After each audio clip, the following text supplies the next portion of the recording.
Consumidor, doutor, não se discutiu com os aposentados, com os idosos desse país. O projeto foi a plenário, no regime de votação em menos de 15 dias, ministro Mandetta. E lá em plenário, em alguma hora da noite, se aprovou. O senhor é o que tem a mais capacidade para fazê-la. De quem que é a responsabilidade por indenização no caso da ausência de uma informação e um problema que possa surgir se não tiver uma bula física junto com o medicamento? Boa tarde, Pedro. Boa tarde a todos. Uma honra. Boa tarde, ministro Isabela. Parabéns pelo brilhante trabalho. Doutor Mauro. Olha, é uma pergunta interessantíssima que o ministro fez, bastante objetiva. Quem vai responder no caso da falha, no caso do ilícito, quando aquele consumidor estiver desprovido de informação e passar por uma automedicação, por um uso incorreto do medicamento?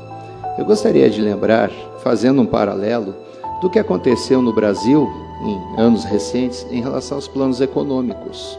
Nós víamos o governo cortando zeros naquela época de hiperinflação e havia lá aplicações financeiras. De repente, no meio do mês, o juro esperado não era cumprido porque saiu uma medida provisória.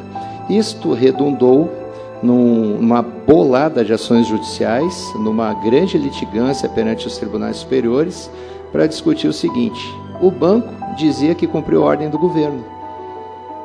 O banco dizia isso. O governo dizia que não tinha dinheiro para pagar todo mundo.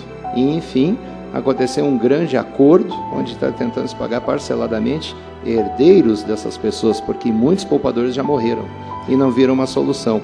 O que nós vemos hoje, Pedro, trocando o que tem que ser trocado, é que, regulando-se que a bula vai ser exclusivamente digital e vai ter um QR Code numa caixinha, aquele que não acessar e passar por uma automedicação, ele vai estar literalmente na mão.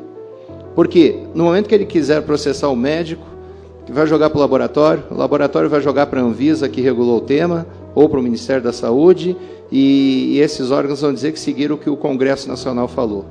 E atenção, Pedro, atenção à nossa audiência. Nós estamos argumentando isso com os parlamentares, inclusive, que votaram a favor da bula digital. E muitos deles não entenderam que se pensava, na verdade, numa exclusão da bula impressa. Muitos nos dizem, mas Alexandre, eu votei. Primeiro, foi uma votação em regime de urgência. Para a nossa audiência entender, o regime de urgência retira o projeto das comissões temáticas. Portanto, Isabela, um projeto dessa importância não passou pela Comissão de Saúde, pela Comissão de Defesa do Consumidor. Doutor, não se discutiu com os aposentados, com os idosos desse país. O projeto foi a plenário, no regime de votação em menos de 15 dias, ministro Mandetta. E lá em plenário, em alguma hora da noite, se aprovou essa lei. E muitos que apertaram o botão e votaram, eles não entenderam que estavam votando para excluir, que estavam votando para exclusão da bula impressa. Então, hoje nós vemos um cenário de insegurança jurídica e nós temos um Código de Defesa do Consumidor, que no seu artigo 12 e artigo 14, determina, sim, a responsabilidade de todos os envolvidos, sobretudo pela falta de informação no produto ou serviço. Portanto, aquele que não tiver acesso à bula e que, infelizmente, sofra um dano, ele vai responsabilizar do médico, passando pelo enfermeiro, pelo farmacêutico e pelo fabricante. E isso, ao nosso ver, é contraproducente. Posso complementar? Você acha que nós estamos